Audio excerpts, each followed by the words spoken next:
समुद्र के अंदर मिला एक ऐसा मॉन्स्टर जो अब तक का सबसे खतरनाक और बहुत ही बड़ा मॉन्स्टर है, जो 1700 ईस्वी में बड़े बड़े जहाजों को एकाएक निगल जाता था। तो क्या यह मॉन्स्टर सही में रियल है? और क्या आपको पता है ये फोटो जो आप अपने स्क्रीन पर देख पा रहे हो, ये कोई ऑमलेट नहीं है बल्कि एक जेलीफिश है जो ऑमलेट की तरह दिख रही है। और ये फोटो देखो, इसमें लगेगा कि ये साइंटिस्ट अपने हाथों में कुछ लिया था जिसे एडिटिंग के थ्रू कट कर दिया गया है। अगर आप ऐसा सोच रहे हो तो ये बिल्कुल सही नहीं है। इनके हाथों में रियल में डार्क सा कुछ है। अब ये क्या है, ये जानने के लिए इस पूरे वीडियो को लास्ट तक जरूर देखना। वीडियो को अब भी लाइक कर दो और चैनल को सब्सक्राइब भी कर लेना। नेक्स्ट फैक्ट, ये जो पेंगुइन होता है इनका हाइट नॉर्मल होता है, लगभग इतना, मतलब इंसानों से छोटा ही होता है। पर क्या आपने कभी इतना बड़ा पेंगुइन देखा है जो कि इंसानों के साइज का है? लगभग 40 मिलियन साल पहले ऐसे पेंगुइन होते थे।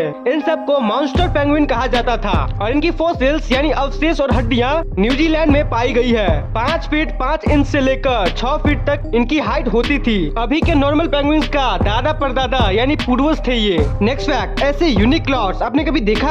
ये कभी कभी आसमान में निकलते हैं। इन्हें फ्लाइंग सॉसर क्लाउड्स कहा जाता है। ये क्लाउड्स एकदम यूएफओ के जैसे दिखता है, एकदम कूल लगता है ये दिखने में। अक्सर लोग इसे देखकर एलियन यूएफओ समझ लेते हैं क्योंकि ये एकदम उसी के जैसे दिखता है, लेकिन ये कम्प्लीटली नेचुरल है। नेक्स्ट फैक्ट, आपने कई प्रकार के जेलीफिश देखे होंगे, लेकिन क्या आपने कभी ऑमलेट जेलीफिश के बारे में सुना है? ऑमलेट जो होता है वो आप देखे होंगे ऐसा दिखता है, तो सेम वैसा ही दिखने वाला एक जेलीफिश भी होता है जिसे ऑमलेट जेलीफिश कहते हैं। और इसके भी कई स्पीसीज होते हैं। इन सब को आप अपने स्क्रीन पर देख सकते हो। नेक्स्ट फैक्ट, ये इमेज देखो, इसे देखकर आपको क्या लग रहा है? क्या ये रियल है? इस इमेज को देखकर 90% लोग ये कहेंगे कि ये जो ब्लैक पार्ट जो आप देख रहे हो ना, ये पक्का कोई एडिट किया है। हाथ में कुछ होगा जिसे एडिट करके हाथों के ऊपर ये ब्लैक सा सर्कल डाल दिया गया है। इसे जूम भी करोगे तो भी कुछ नहीं दिखेगा, बस ब्लैकनेस दिखेगा। लेकिन असल में इन्होंने एक ऐसा ऑब्जेक्ट पकड़ रखा है जिसे वेंटा ब्लैक कहते हैं। वेंटा ब्लैक एक ऐसा कलर है जो पूरे वर्ल्ड का, इस पूरे दुनिया का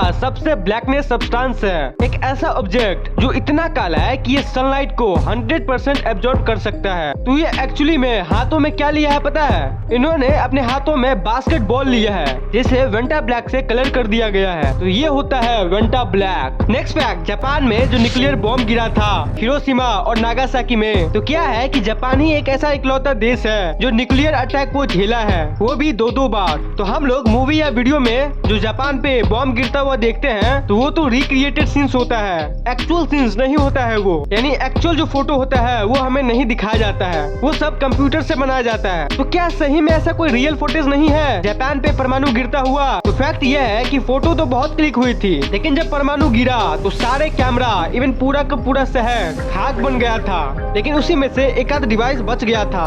और ये जो इमेज आप अपने स्क्रीन पर देख रहे हो, ये एक्चुअल इमेज है जापान का जब वहाँ परमाणु गिरा था। और जहाँ से ये फोटो लिया गया है वहाँ से करीब 100 किलोमीटर दूर बॉम्ब गिरा था, लेकिन उसका इम्पैक्ट बहुत तेजी से उसके घर की तरफ आ रहा था और तभी उसने इस फोटो को क्लिक कर लिया और ये सबसे हिस्टोरिकल फोटो बन गया जापान का। गिराने के 20 मिनट बाद का ये फोटो है, मतलब गिराने के बाद वो शॉक धीरे धीरे बढ़ रहा था, स्लो क्लाउड्स बढ़ रहे थे और 20 मिनट बाद देखो कैसे चौड़ा हो गया क्लाउड्स। और इवेंचुअली जब उसके घर के पास पहुंचा तो वो भी मर जाता है। नेक्स्ट फैक्ट, अगर आप कभी प्लेन में बैठकर जापान की तरफ जाओगे तो आपको माउंट फूजी देखने को मिलेगा, जो कि बहुत ही ज्यादा सुंदर लगता है देखने में। नीचे से देखने में ये कुछ ऐसा दिखता है और ऊपर से जब आप प्लेन में से देखोगे तो ये कुछ ऐसा दिखेगा, एकदम कूल।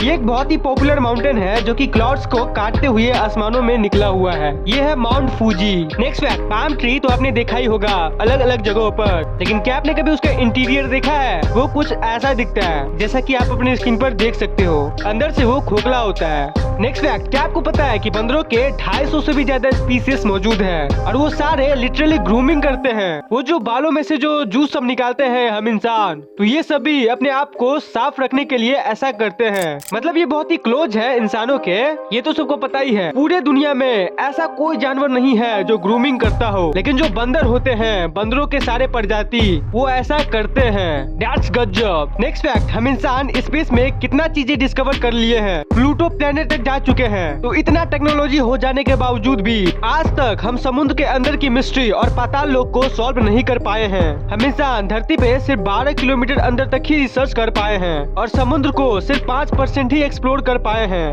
न जाने उसके गहराइयों में ऐसी क्या क्या मिस्ट्रीज छुपी हुई होगी। तो पुराने किताबों में ऐसे कई क्रिएटर्स का जिक्र है जो कि बहुत ही साइज में बड़े बड़े हुआ करते हैं, जैसे कि क्रैकन जो कि समुद्र के गहराइयों में रहता है। तो इसके जैसे और भी जीवों का जिक्र किया गया है जो समुद्र के एकदम डीपेस्ट वाले पार्ट में ही रहता है। धरती के अंदर जो पाताल लोक है उसमें क्या है ये बस अभी तक गेस ही किया गया है। तो क्रैकन को एक ऐसा सी मॉन्स्टर माना गया है जो साइज में किसी पानी जहाज से भी 3-4 गुना ज्यादा बड़ा है और ये ज्यादातर नॉर्वे और आइसलैंड के बीच वाले समुद्र के गहराइयों में ही पाया जाता है। एक नहीं हजारों कहानियां हैं इस क्रैकन के ऊपर। 1700s में इसने कई सारे शिप्स को निगल गया था और अभी भी एक्सप्लोरर को डीप समुद्र से कई अननोन मिस्टीरियस साउंड सुनने को मिलता है और उन साउंड की स्टडी ये बताती है कि ये एक ऐसे जीवित प्राणी के साउंड की वाइब्रेशन है जो दुनिया के सबसे बड़े जीवों में से एक है। तो ये क्रैकन इस दुनिया की सबसे बड़ी अनसॉल्व्ड मिस्ट्रीज में से एक है। तो ये थे आज के कुछ फैक्ट। ऐसे ही और वीडियोस के लिए चैनल को सब्सक्राइब कर लेना और वीडियो को लाइक जरूर करना। तो मिलते हैं किसी अगली इंटरेस्टिंग वीडियो में, तब तक के लिए गुड बाय।